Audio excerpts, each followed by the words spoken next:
Namhlanje njengeqembu le-DA sisendaweni yasoSuthu la kaNongoma eZululand.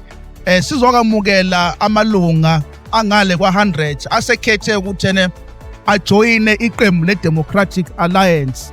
Lana ke sinabaholi be-constituency, usihlalo we-constituency, amakhansela, usekela sihlalo, namalunga, nama-activists, nama-supporters asethe akhathele uhulumeni we-IFP la kumasipala wakaNongoma. Ngakho ke babona sengathi i-DA lona kuphela iqembu elingakwazi ukuthi lilethe ubulungiswa kule ndawo yasoSuthu, lilethe amanzi. Lo mphakathi awunawo amanzi iminyaka, ngakho abantu basoSuthu bathe bafisa ukuthi babe ingxenye yeqembu le-Democratic Alliance. So namhlanje sijabule kakhulu, sithokoze kakhulu siwubuholi be-DA la sizomukela khona amalunga amasha angale kwa100. Sinethemba ukuthi lokhu kuzoqhubeka njalo ukukhuthaze umphakathi wonke nabantu bonke bakaNongoma neZululand yonke ukuthi ngempela i-DA iyiqembu elikhona kuzona zonke indawo eNingizimu Afrika, hayi kuphela lana kuma-suburbs kuphela, but nasey'ndaweni ey'semakhaya